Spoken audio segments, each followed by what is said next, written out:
Un saludo muy grande desde Quito, Ecuador, para todos y para todas.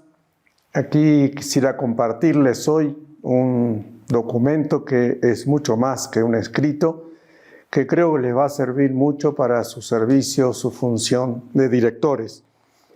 Se trata de una carta que don Bosco escribió a Miguel Rúa.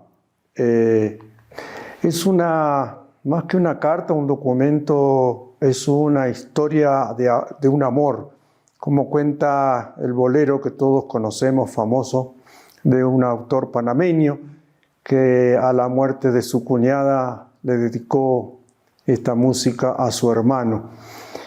Es la historia de un amor entre don Bosco y Miguel Rúa, y entre don Bosco y cada uno de los directores, todos los directores y directoras salesianos. Don Bosco lo va a llamar a este texto los recuerdos confidenciales a los directores. Vamos a entrar primero en la historia y las circunstancias de esta carta. En 1863, don Bosco se propone abrir una primera casa fuera de Turín, en Mirabello, en el Monferrato, a unos 100 kilómetros de Turín. Es el pequeño seminario de San Carlos que se construye en la propiedad del señor Provera, que es el donante. Don Bosco selecciona el personal. Como director, justamente manda al sacerdote Miguel Rúa, de 26 años.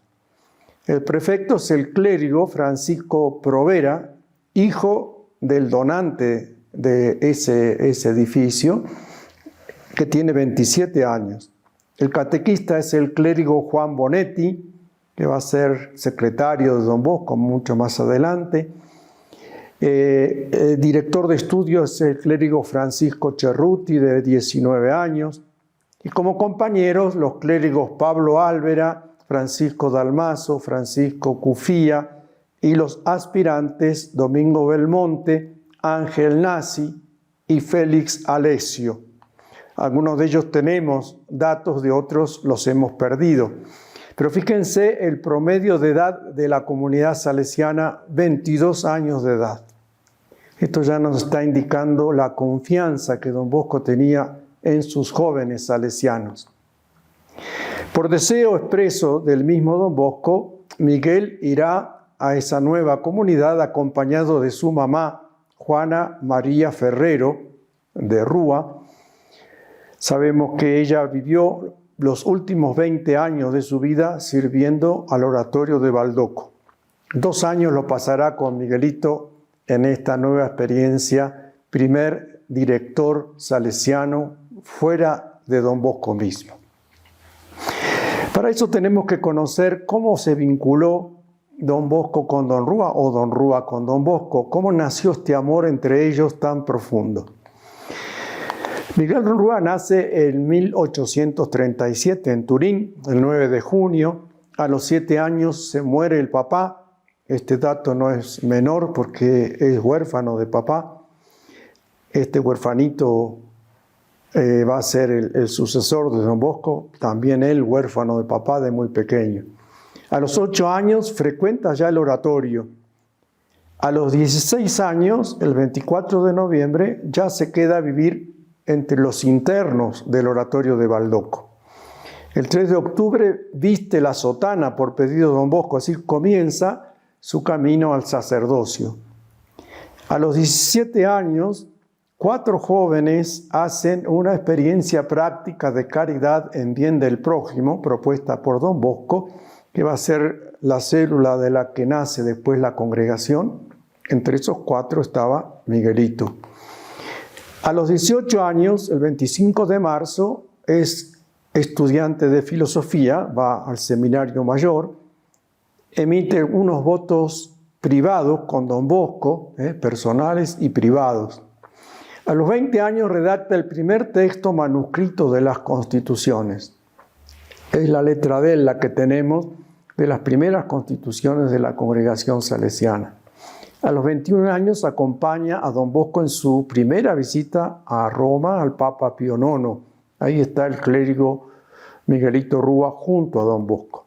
A los 22 años, el 18 de diciembre, nace la congregación. En las actas, que no escribe esta vez él, sino don Alazzonati, él sí tiene la firma porque es el responsable espiritual de la congregación que están haciendo. El 29 de julio es ordenado sacerdote. A los 25, el 14 de mayo, los primeros votos trienales del grupo de salesianos que hacen sus votos con don Bosco los hace perpetuos. A los 26 años, se calcula que más o menos por octubre, va de director a Mirabello y es allí cuando recibe esta carta que son los recuerdos confidenciales. Ven entonces que la carta no es solamente un documento para estudiar, sino que es justamente la historia de un vínculo, de un amor entre dos personas, un sacerdote jovencito dedicado a los jóvenes más pobres y un chico nacido de un barrio ahí cercano también. La redacción del texto. La escritura es desenvuelta, sin demasiado arrepentimiento, es toda de una sola mano la de don Bosco, que deja en blanco la parte inferior del folio y los márgenes de la izquierda para realizar intervenciones correctivas más largas. La grafía, más bien desgarbada y encorvada, por momentos se hace más ligera, casi filiforme, especialmente en aquellos agregados incorporados en los márgenes o al pie, no improvisadamente, sino más bien en un segundo tiempo. Tales, por ejemplo, el punto sexto, piensa bien antes de deliberar, en el primer título, contigo mismo. La tinta es de color pardo, más o menos diluida. Los títulos están colocados al centro del folio. El punto final es sustituido por una rayita de unos 10 milímetros. Don Rouat tuvo siempre la carta sobre su escritorio. Con el tiempo se consumó el papel y le pidió a don Bosco que se la reescribiera. Y así tuvo una segunda copia que puso esta vez debajo de un vidrio para conservarla. Don Bosco mismo estaba tan convencido de la importancia de este texto que a partir de 1871, con retoques, lo presentará como recuerdos confidenciales a los directores de las casas particulares de la Sociedad Salesiana. O también con este otro título, Testamento que dirijo a los directores de las casas particulares. Este escrito fue reeditado muchas veces a partir del 63, en el 71, en el 75, en el 76. La última copia es del 8 de diciembre de 1886, poquito antes de fallecer don Bosco. Ahí tenemos en pantalla la carta como está escrita. Vemos todas las correcciones que don Bosco fue poniendo. Vemos ahí con rojo algunos agregados puestos encima del renglón. También descubrimos las rayitas que pone al fin de cada párrafo. Vemos que los márgenes izquierdos están libres. La fotocopia está incompleta, le falta un pedazo a mano izquierda. Y es ahí donde don Bosco pone los agregados, señalándolos con un asterisco, haciendo una llamada para ir agregando texto. El estilo tradicional de escribir de don Bosco. Los títulos están al centro del texto, de la hoja, y vemos al final, en la página primera, cómo don Bosco agrega ahí debajo un nuevo escrito, para tener una idea de cómo es la carta. ¿Qué significó esta carta, este texto, en la historia, en la tradición de la congregación? Miren, Mirabello es la primera obra en la que don Bosco no podrá estar presente ni acompañar directamente la casa a los chicos, los salesianos. ¿Alguno podrá hacer de don Bosco? Esa es la gran pregunta que se hacían. De hecho, su preocupación en la carta no está puesta tanto en la gestión de la casa, de la obra, cuanto en que continúe vivo el carisma en esta nueva casa. Esta carta es como un anticipo de las constituciones salesianas, un anticipo del manual del director. dice don Bosoni, un salesiano estudioso. Entre los centenares de cartas enviadas a los salesianos, esta es sin duda una de las más preciadas y significativas de don Bosco. Y nos lo dice esto el padre Francisco Moto, que acaba de editar el último libro de las cartas de don Bosco, el volumen 10 de la carta de don Bosco, un especialista en el conocimiento de sus cartas. Durante el rectorado de don Rúa, al inicio de cada sesión de los capítulos generales sexto y séptimo, se daba lectura por partes a esta carta. Don Rúa mismo hacía resaltar, al decir de don Ricaldone, la belleza, la preciosidad, casi se tratara de palabras inspiradas y de consejos celestiales. Don Álvera lo llama breve evangelio del oficio del director. Preciosa definición. Don Estela dice, tiene un valor casi de código, de testamento. Es espejo sobre el cual cada director y cada salesiano hará un óptimo examen de conciencia. Tenemos escrito en una de las actas del consejo. Entonces vemos cuánto fue valorada esta carta. En cuanto a los contenidos, en la carta don Bosco no solo está pensando y hablando con don Rúa, sino con todos los directores. Es el mismo don Bosco que continúa su ser director a través de don Rúa. Es el hijo, la hija de don Bosco, que va a ser de don Bosco. Es un documento precioso, dictado por urgencias inmediatas, pero que bajo el envoltorio de consejos prácticos, de ejemplos concretos, de rápidas anotaciones e intuiciones, lleva el sello de sus profundas certezas y preocupaciones. Pensamientos, preocupaciones y orientaciones que resultan más auténticas en cuanto don Bosco se inspira, más que en fuentes determinadas, en escritos de otros autores, se inspira en sus propias experiencias, reflejas de sacerdote celoso, de educador sagaz, de fundador de una congregación, deseoso de transmitir a sus hijos su espíritu y sus ideales. Don Bosco se muestra en el acto de transmitir afectuosamente sus amores supremos, que son Dios y las almas. La estructura del texto, para tener una idea cómo lo organizó. Tenemos una introducción y una conclusión. La introducción, tomamos la de 1863, comienza así: a su amadísimo hijo don Miguel Rúa, el sacerdote Juan Bosco, lo saluda en el Señor. Y la conclusión, que es la última que él escribió, dice don Bosco, esto es como testamento que dejo a los directores de todas las casas. El primer tema que trata es unos consejos que le da a Miguel Rúa y lo titula Contigo mismo.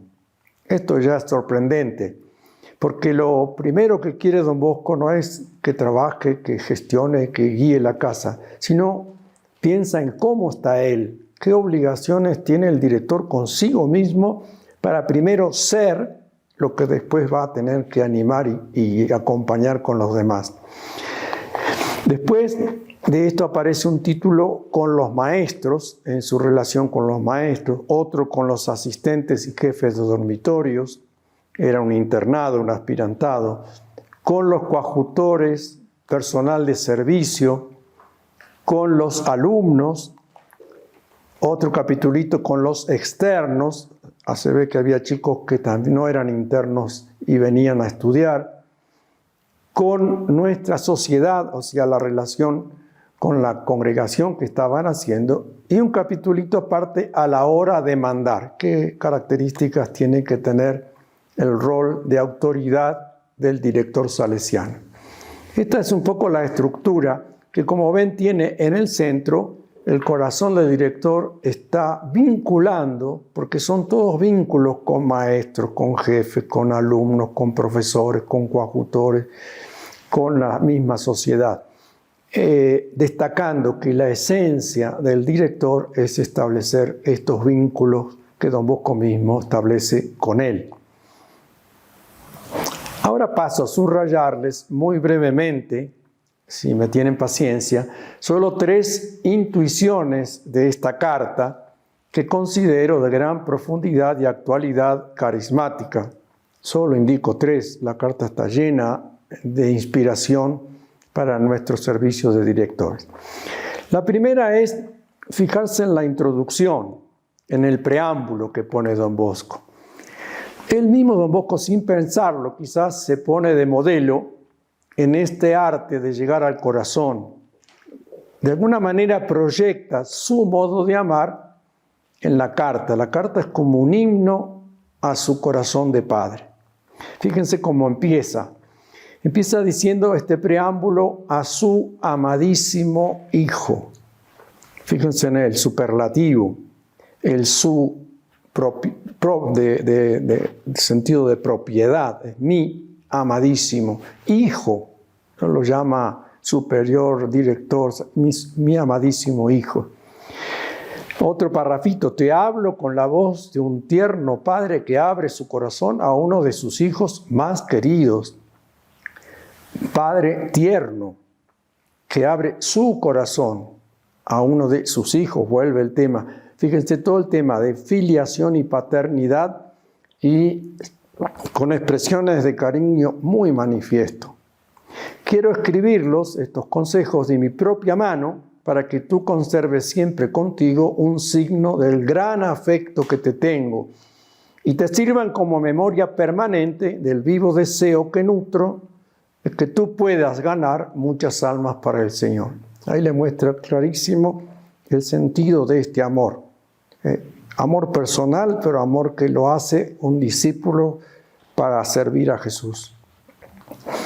Segundo, en el texto aparece el número 1, el primer consejo dentro de contigo mismo, que dice, primero, nada te turbe. Como Santa Teresa y también Don Cafaso, del cual Don Bosco decía que tenía como muy familiar este dicho, se ve que Don Cafaso lo repetía muchas veces, también Don Bosco recomienda a Miguel Rúa, nada te turbe, que es un poco la evocación de Juan 14:1, que no se turbe vuestros corazones. Ahí lo vemos en la grafía de la diapositiva. Se evidencia que es un agregado posterior escrito en el espacio libre del margen izquierdo. Ahí lo estoy señalando con una flechita. Ahí está escrito, agregado este texto. Ahí está agrandado. Primero, nienti ti turbi. Ahí está. Ese es el texto de Don Bosco, la letra de Don Bosco. A continuación, Don Bosco, después de haber agregado ese, corrige la numeración de los siguientes recuerdos, transformando el número 1 en 2, el 2 en 3 y así sucesivamente. Ahí los vemos, cómo los números están corregidos, tachados con encimados el número que corresponde. O sea que al poner ese primero, corre todos los otros para abajo. El 6, si lo observamos bien, es posterior aún, porque está con una letra muy apretada, ubicado en el margen que le quedaba poco espacio, entonces tuvo que comprimir la letra. En las ulteriores redacciones, que vimos que son varias, el nada te turbe se encuentra siempre en el primer lugar debajo del título. No lo cambió nunca más. Una vez que lo puso, eso indica el modo de pensar de Don Bosco. Analicemos un poquito este texto. Son 4 palabritas, pues, un número y 3 palabras y un punto, nada más. Pero fíjense qué significado tiene. Primero, nada te turbe. Primero, decididamente es lo inicial. Y todo el trabajo redaccional que hizo Don Bosco lo ubica en primer lugar. Por lo tanto, está antes que nada, ante todo, esto que viene. Nada. Nada quiere decir ningún problema, ninguna tarea, ninguna preocupación, ni gestión, ni fracaso, ni persona, ni sufrimiento, pérdida, carencia, ni límite personal, ni tentaciones. Nada. O sea, Ahí podemos poner todos los ni que queramos sumar, porque nada es nada. A ti Miguelito, que le escribía la carta, a mi persona, a mí que soy director, a mi ser más íntimo, a mi alma, a mi corazón. Aquí cada uno tiene que poner su propio nombre. Este consejo don Bosco me lo da a mí. Turbe, que nada te turbe, te quite la paz, la alegría, te desequilibre, te irrite, te enfurezca, desconsuele, deprima, te haga ácido, amargo, duro, intratable, te despiste, te desconcierte. Fíjense todos los sinónimos que podemos poner. ¿Y qué más? Cada uno podría alargar la lista de todas aquellas cosas que normalmente nos turban. Y hay un punto, que dice, y se acabó. Nada más. Ahí está todo. Entonces, primero, nada te turbe. Es interesante que este nada te turbe está en relación de tensión con solo Dios basta. Es del himno, del cántico, del poema de Santa Teresa de Ávila. Nada te turbe porque solo Dios basta. Y ese solo es la causa del nada. El nada está relacionado, finalizado al solo Dios, y el solo está indicando la causa de que nada me turbe. ¿Por qué nada me turbe? Me turba porque solo Dios basta. El nada es un absoluto. La palabra nada es absoluta. Incluye cada y todo. Es decir, cada cosa.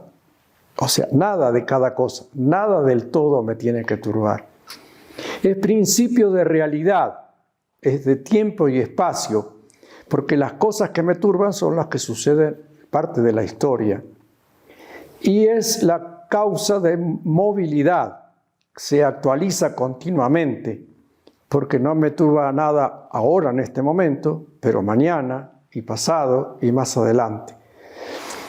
En cambio, el solo también es un absoluto. El solo excluye el cada y el todo, porque es único. Solo Dios basta. Es principio de espiritualidad, de acción de Dios. Porque Dios actúa en mi vida y en mi historia, nada me preocupa. Es causa de anclaje, de solidez, de cohesión. Eso no se mueve. Si hay algo que estoy convencido que es absoluto, que no es que Dios me ama, que Dios nos ama.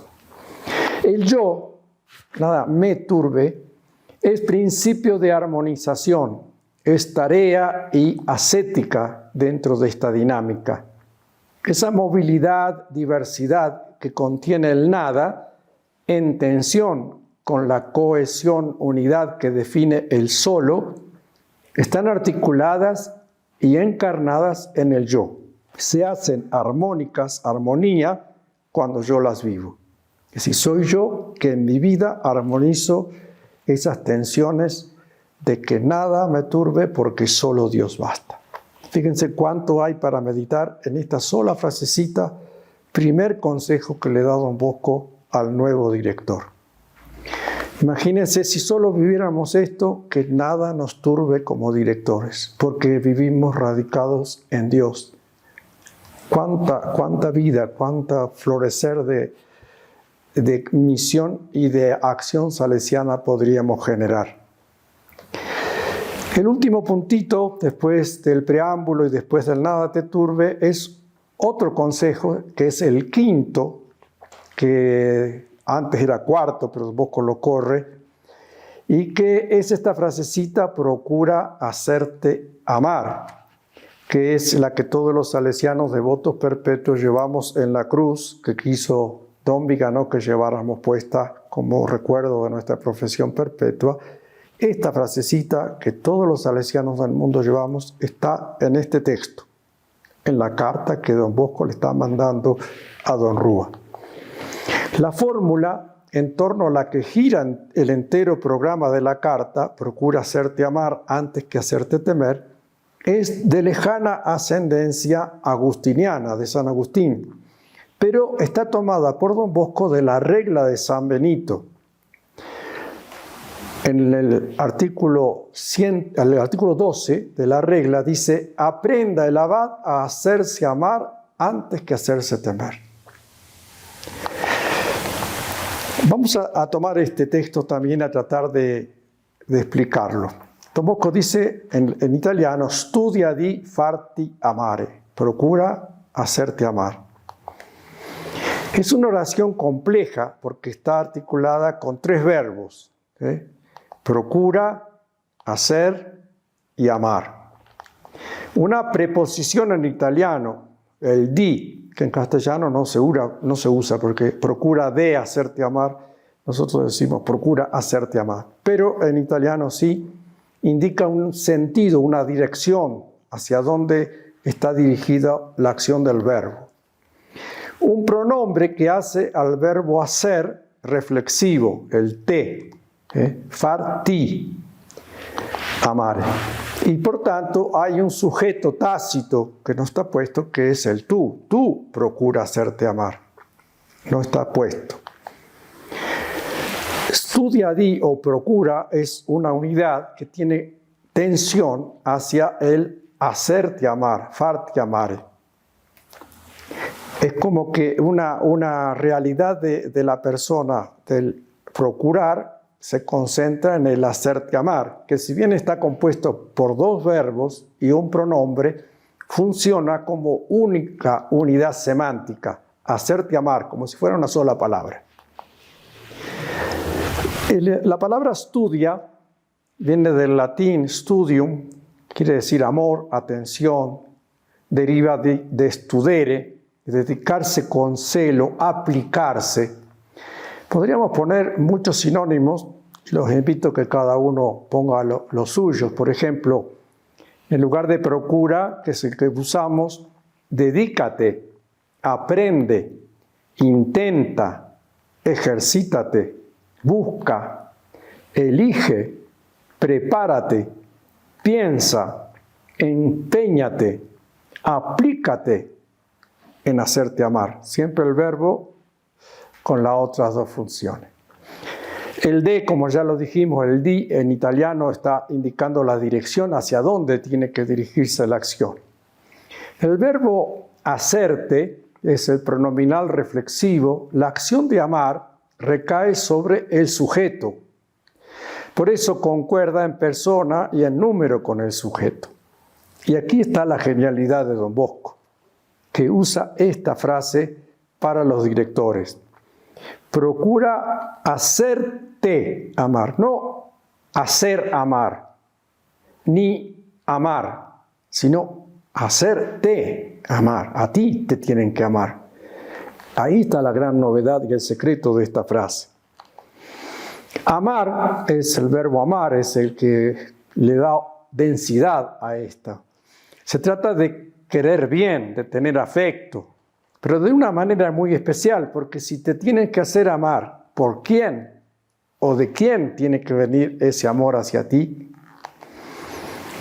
Toda la frase es un lema de acción, funciona como un sistema porque los 3 verbos indican una sobrecarga de acción y una acción continua, sostenida en el tiempo, no acabada. Supone procura hacerte amar en todo, en cada cosa, en cada momento, en cada encuentro, y podremos seguir añadiendo. Y supone también que si te haces amar, hay alguien que tiene que amarte, o tienes que lograr que él, evidentemente se refiere a los jóvenes, al joven, que es el objeto de tu preocupación, te ame, que él te ame. Tu amor tiene que ser de tal manera que logre que los chicos te quieran. Es un amor que construye, que crea un vínculo. Esta es la dinámica de esta frase que está indicada a Don Rúa en esta cartita como primer director salesiano. Para terminar, el texto contiene muchas otras claves carismáticas de profunda y rica aplicación para el ministerio de los directores de hoy día. Solo les pongo un detallecito más. Por ejemplo, con los alumnos, el segundo consejo dice así: procura darte a conocer a los alumnos y conocerlos pasando con ellos todo el tiempo posible. Procura decir al oído alguna palabra afectuosa que tú conoces muy bien cuando veas que es necesario. Es el gran secreto para adueñarte de su corazón. Esto solo para seguir reflexionando, pensando cómo vivir esto en nuestro servicio de directores. Con esto cerramos esta historia de amor entre Don Bosco y Miguel Rúa, que se extiende a todos los directores salesianos de todos los tiempos. Les envío la carta para que la lean, la estudien y descubran las cosas que son perecederas, propias solo de la época, la cultura, el modo de pensar, de organizarse del tiempo de Don Bosco. Esas hay cosas que no las podemos trasladar, pero sí hay cosas que son principios, verdades, claves de lectura que sí son inspiradores, carismáticos de nuestro modo de ser directores hoy. Les mando un gran abrazo y que puedan aprovechar este tesoro que tenemos en la tradición salesiana, esta hermosísima carta de Don Bosco a su hijo, muy querido, queridísimo hijo, Miguel Rúa. Les deseo un servicio de directores cargado de esta espiritualidad que haga de su presencia una nueva presencia de Don Bosco en su casa salesiana. Hasta pronto.